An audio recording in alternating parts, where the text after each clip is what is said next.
I'm back!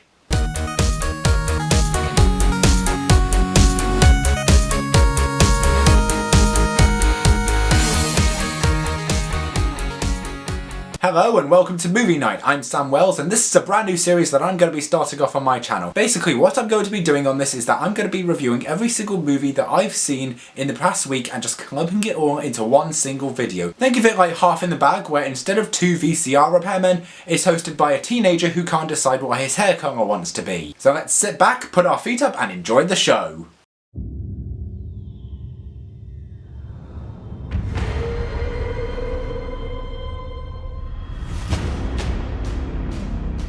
We will never survive. I have done all I can to protect my family. Today, I buried my wife. Our first movie tonight is The Legend of Tarzan, a film that decided, you know what, maybe we don't have enough children's stories being adapted into films with a darker and much more edgier twist to them, so let's just make another one with Christoph Waltz as the main villain. The Legend of Tarzan takes place sometime after the original story, and Tarzan is now a member of the House of Lords. You heard that correctly, folks. Tarzan in the House of Lords. I never thought I would ever have to say that sentence in my entire life. In the film, Tarzan and Jane are forced to go back into the jungle in order to stop Christoph Waltz's character from using slave labour to build up his company for the King of Belgium. Also, can we please get a movie where Christoph Waltz isn't the main villain besides in Django Unchained? He just seems so typically bad, and not in the good kind of way. I'm talking about the Ernest Blofeld Inspector kind of evil, not the Hans Lander in Inglourious Basterds kind of evil. That being said though, he still does manage to pull off a pretty good performance, and by that I mean not exactly good enough to get an Academy Award, but still good enough to not even be considered for a Mila Kunis movie. I have more in common with a dog than I have with you. I love dogs. I've always loved dogs.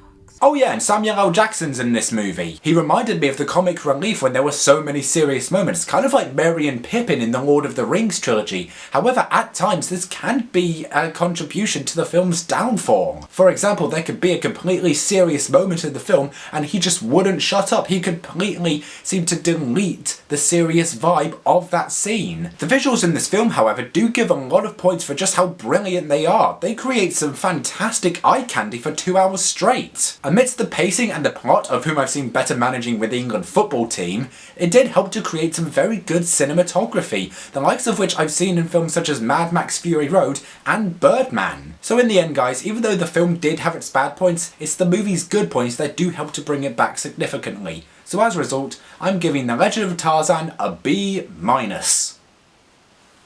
I do sincerely hope we get rid of this trend soon of darker and edgier versions of kid stories. Otherwise we're going to have an adaptation of Goldilocks and the Three Bears where the bears are serial killers responsible for the death of Humpty Dumpty. Or even worse, another Shrek film. No! Please Hollywood, you've already given us Uwe Boll and Adam Sandler. We've suffered enough. They're coming back. That is definitely bigger than the last one.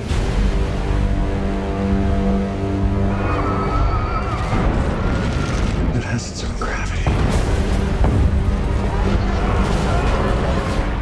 What goes up must come down. Shouldn't we be nervous? Yeah. Our next movie tonight is Independence Day Resurgence, a film that, like Finding Dory, was clearly begged so much by the fans, even more than a second season of Firefly, or you know, for The 100 to actually go back to being a pretty good show, Rothenberg. Independence Day Resurgence is the sequel to Roland Emmerich's only decent film Independence Day. This time round the aliens from the first film have returned for revenge, and with better updated antivirus software. You know, given how easily destroyed they were by the Trojan horse virus. I always knew Kaspersky antivirus would come and bite us in the arse. At least you do have some of the original cast returning. For example, you've got Jeff Goldblum returning, and you've also got Bill Pullman making a return to the series. However, Will Smith has decided not to come back because apparently, I could be wrong here, but apparently Roland Emmerich wasn't offering him enough money to be in the film. And there are tons and tons of new characters that were brought in for this that I won't go into detail about because, let's be honest, there's way too many of them. If you thought Game of Thrones and Doctor Who had too many characters, wait till you get a load of this. Now, given that this is a sequel, surely you would expect more to be in this film than in the original, right? Well, That wasn't really the case with this one. In fact, I've had better offers from Jehovah's Witnesses knocking on my door insisting that they tell me how great their God is. If your film has so much more of a focus on the explosions and the action sequences over an actually good plot and character development, to the point where I actually compare it to a Michael Bay movie, then surely that must mean that there's something terribly wrong with this load of rubbish. Besides the plot, which has more holes in it than your average NRA speech about why guns are so important right after a school shooting. The only thing that stops a bad guy with a gun is a good guy with a gun. There's so many tropes involved that are constantly being shoved in your face that we're reminded of in other Roland Emmerich films. You know, like constantly trying to bring together other characters from different parts of the world to fight in the big event in the story. Gee, what other shitty Roland Emmerich movie does that remind me of? It's now been 20 years since the aliens invaded, and during that time we have used their technology to build a better world. We even have a moon base now. Society has rebuilt from the War of 1996, which killed hundreds of millions of people and destroyed major cities across the world, including New York City and Washington DC. Does that sound a little bit sketchy to you? In a major event that caused loads of cities to be destroyed and for Western civilization to collapse over the course of just a few days, I think it would take a little bit more than just 20 years to go from that to moon base. My suspension of disbelief can only stretch so far. However, though, as much as it did annoy me, we did get some pretty cool action sequences that were very reminiscent of the first Independence Day, which was very good to see. And not only that, but we also got a pretty kick-ass soundtrack as well. What can I say? I'm a sucker for movie soundtracks. My personal favourites are for the Lord of the Rings trilogy and Forrest Gump.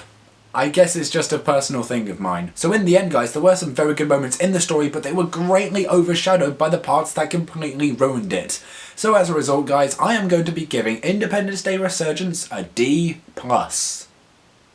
All I'm hoping for in the future is that there's more hype around smaller and independent films instead of the big budget blockbuster action movies. Because independent cinema is usually the one that never ends up disappointing, whilst big budget films are usually the ones that end up being very big letdowns. Take a film like Battleship, for example. There's more focus on the special effects than there is on an actual plot, and it does ruin the experience for you. Guys, thank you so much for watching this episode. Let me know in the comment section below what your thoughts on The Legend of Tarzan and Independence Day Resurgence were, and also let me know what you think of this new series. I want this to be a regular thing on my channel, so let me know what your thoughts are. And other than that, I've been Tartarus Pictures, and I will see you later. Good night.